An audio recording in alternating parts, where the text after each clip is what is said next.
Well, to get a bit more analysis on all of this now, I'm joined on the set by France 24's Doug Herbert. Doug, this is just the latest in a series of attacks we've seen from the U.S. President Donald Trump on the justice system in the States. Yeah, nothing new under the sun in Donald Trump's behavior. Obviously, it's a rare rebuke coming from a Chief Justice. But as far as Donald Trump's concerned, over the past 2 years, there has been a series of withering attacks from this president against the judiciary and against the courts, attacks which have effectively, in many cases, in the popular imagination, degraded the courts, undermined the role of an independent judiciary in the U.S. system. The U.S. obviously being divided between three branches, which are supposed to be checking and balancing one another: the executive, the judicial, and the Congress, the legislative. In this case, we had Trump, then a candidate Trump, savaging a judge who was hearing a case about his Trump University and saying he cannot be fair because of his Mexican heritage. This was at a time when he was bashing Mexican migrants as rapists and murderers coming into the U.S. We had him also savaging a court who ruled against his anti-Muslim travel ban at one point, calling him a so-called judge.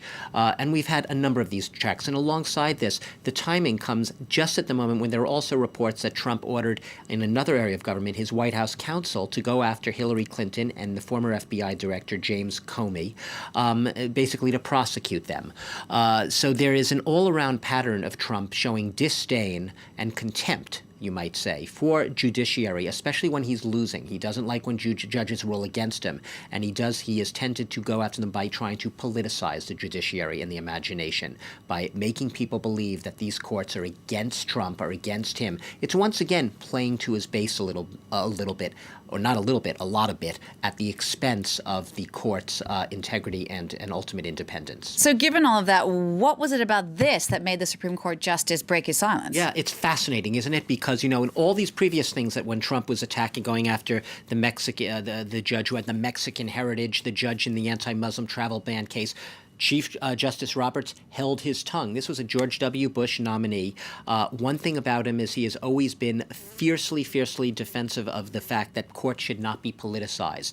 And as it was very clear to say in his response, that rare response to Donald Trump, that there aren't Obama judges, there aren't Trump judges, there aren't Bush judges, there aren't Clinton judges, there are independent judges all trying to do their job. And this is what he has been trying to stress. I think you're asking me why now, when in the past he hasn't said anything. He's been very reserved, and he sort of sat on the sidelines. Even when Neil Gorsuch, during his confirmation process to the Supreme Court, said that he believed Trump's attacks were dehumanizing or demoralizing, I believe was the word he used. Even then, Roberts didn't say anything.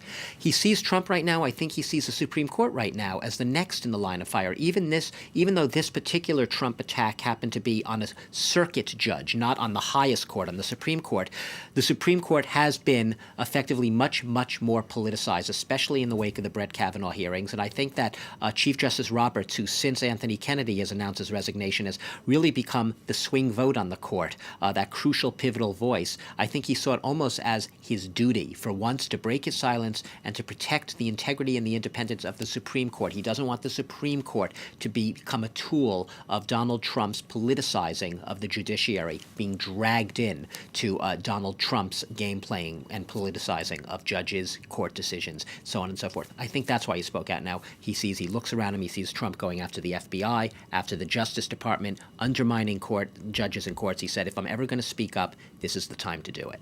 Doug, thanks for that. France 24's Doug Herbert.